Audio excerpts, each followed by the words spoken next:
Assalamualaikum warahmatullahi wabarakatuh. Perkenalkan, nama saya Trisinta Handayani dengan NIM 19020029 dari kelas Fire and Safety A19. Di sini saya akan menjelaskan mengenai tugas dari mata kuliah pengelolaan pencemaran industri mengenai pencemaran udara. Baik, langsung saja.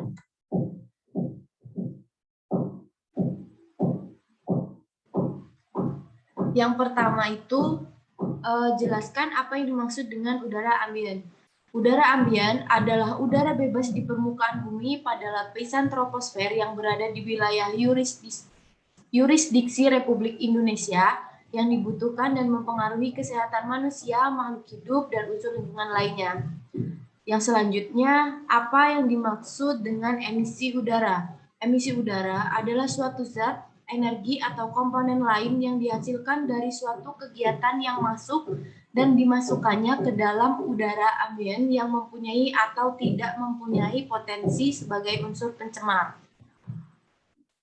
Selanjutnya, jelaskan 7 parameter kualitas udara ambien tersebut. Yang pertama itu ada sulfur dioksida atau SO2 adalah suatu senyawa kimia yang merupakan gas beracun dengan bau menyengat. Selanjutnya ada karbon monoksida atau CO adalah salah satu gas hasil pembakaran tidak sempurna kendaraan bermotor yang dapat mencemari udara dan mengganggu kesehatan manusia. Selanjutnya ada nitrogen dioksida atau NO2, yaitu gas beracun berwarna kemerahan, berbau tajam menyengat seperti asam nitrat. Gas ini dihasilkan di alam dan proses pembakaran. Gas ini merupakan gas yang toksik bagi manusia. Selanjutnya ada oksidan fotokimia O2 sebagai ozon atau O3. Oksidan merupakan senyawa oksidator yang tidak dioksidasi oksigen sehingga menghasilkan pencemar sekunder. Oksidan di udara biasanya berupa ozon O3 yang berasal dari reaksi fotokimia. Selanjutnya ada hidrokarbon metana atau NMHC. Hidrokarbon merupakan salah satu parameter penentu tercemar atau tidaknya udara. Hidrokarbon non-metana merupakan hidrokarbon fraksi C1. Konsentrasi hidrokarbon non-metana fungsinya sebagai senyawa perpusur ozon. Senyawa hidrokarbon non-metana yang umum diketahui berasal dari emisi udara bermotor, emisi kendaraan bermotor. Selanjutnya ada partikulat debu kurang 100 mikrometer atau TSP, partikulat debu 10 mikrometer PM10, partikulat debu 2,5 kurang 2,5 mikrometer PM2,5. Debu merupakan partikulat padat yang berukuran antara 1 mikron sampai dengan 100 mikron. Secara umum, partikulat berdasarkan ukurannya dibedakan atas dua kelompok, yaitu partikel halus, fine particle ukuran kurang dari 2,5 mikrometer, dan partikel kasar, coarse particles, ukuran lebih dari 2,5 mikrometer. Perbedaan antara partikel halus dan partikel kasar terletak pada sumber asal pembentukan, mekanisme penyisihan, sifat topiknya, dan komposisi kimia. Partikel halus dan partikel kasar ini dikelompokkan ke dalam partikel tersubstansi yang dikenal dengan total suspended particulate atau TSP, yaitu partikel dengan ukuran dari 100 mikrometer.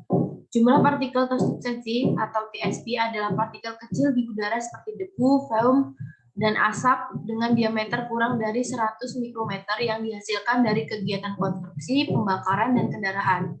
Partikulat ini dapat terdiri atas zat organik dan anorganik. Partikulat organik dapat berupa mikroorganisme seperti virus, spora, dan jamur yang melayang di udara. Selanjutnya ada timbal atau Pb. Timbal adalah logam berat berwarna perak kebiruan dengan titik leleh rendah dan biasanya ditemukan di alam berkombinasi dengan elemen lain dan memiliki sifat toksik meskipun dalam jumlah yang kecil. Selanjutnya, jelaskan karakteristik dari 7 parameter kualitas udara ambien tersebut. Yang pertama itu ada sulfur dioksida, SO2 itu karakteristiknya bau tajam, tidak mudah terbakar, dan tidak berwarna. Untuk karbon monoksida sendiri itu, untuk karakteristiknya tidak berwarna, tidak bau, tidak berasa.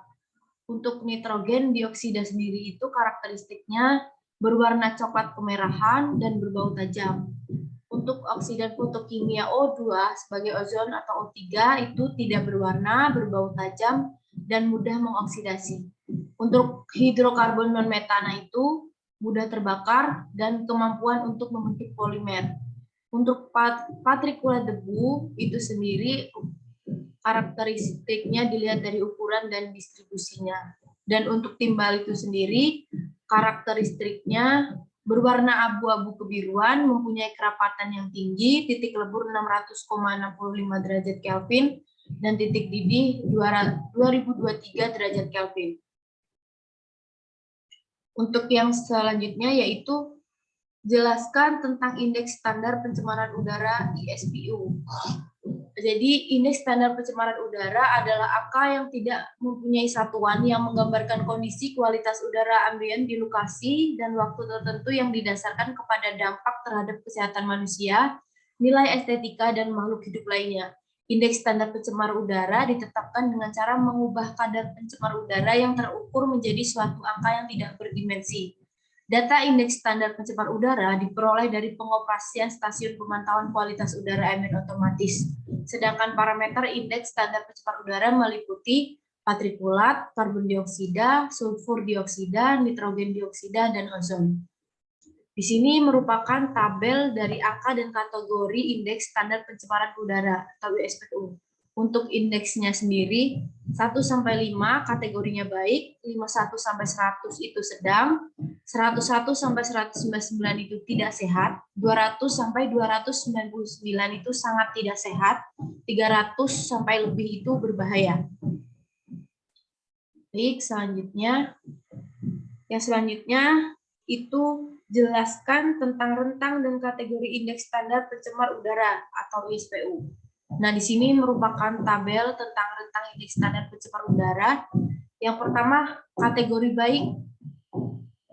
Rentang itu 1-50, penjelasan tingkat kualitas udara yang tidak memberikan efek bagi kesehatan manusia atau hewan dan tidak berpengaruh pada tumbuhan, bangunan, atau nilai estetika. Sedangkan sedang itu 51-100, tingkat kualitas udara yang tidak berpengaruh pada manusia ataupun hewan tetapi berpengaruh kepada tumbuhan yang sensitif dan nilai estetika. Tidak sehat dengan rentang 101-199, tingkat kualitas udara yang merugikan pada manusia ataupun kelompok hewan yang sensitif atau bisa menimbulkan kerusakan pada manusia ataupun nilai estetika. Selanjutnya kategori sangat tidak sehat dengan rentang 200-299, tingkat kualitas udara yang dapat merugikan kesehatan pada sejumlah segmen populasi yang terpapar. Selanjutnya kategori berbahaya, rentang 300 sampai lebih, itu tingkat kualitas udara berbahaya yang secara umum dapat merugikan kesehatan yang serius. Selanjutnya yaitu dampak dari adanya pencemaran udara.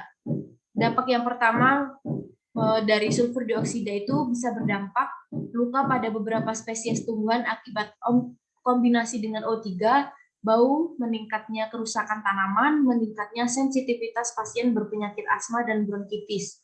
Selanjutnya dampak dari karbon monoksida ini sendiri, perubahan kimia darah, peningkatan kardiovaskular pada perokok yang sakit jantung, meningkatnya kardiovaskular pada orang bukan perokok yang penyakit jantung dan akan tampak beberapa kelemahan yang terlihat secara nyata. Untuk dampak dari nitrogen dioksida, itu bau dan kehilangan warna, peningkatan reaktivitas pembuluh tenggorokan pada penderita asma, meningkatkan sensitivitas pasien yang penyakit asma dan bronkitis. Selanjutnya dampak dari oksidan fotokimia O2 sebagai ozon, yaitu luka pada beberapa spesies tumbuhan akibat kombinasi dengan SO2, penurunan kemampuan pada atlet yang berlatih keras, olahraga mengakibatkan pengaruh pernapasan pada pasien yang berpenyakit paru-paru kronis. Selanjutnya, dampak dari hidrokarbon non-metana, yaitu tumor pada organ lain, penyakit paru-paru, dan kanker. Dan selanjutnya, dampak dari patrikulat debu, yaitu terjadi penurunan pada jarak pandang turun dan terjadi pengobatan debu di mana-mana, meningkatnya sensitivitas pada pasien berpenyakit asma dan bronkitis, dan selanjutnya itu timbal, dampaknya itu kerusakan lingkungan, merusak sistem organ, dan gangguan kesehatan. Baik, selanjutnya. Baik, ini adalah jurnal di mana saya mengerjakan dari tugas tersebut. Mungkin jika dari teman-teman kurang jelas atas penjelasan saya, bisa mengakses dari jurnal tersebut. Mungkin saya rasa cukup. Kurang dan lebihnya saya mohon maaf. Saya akhiri. Wassalamualaikum warahmatullahi wabarakatuh.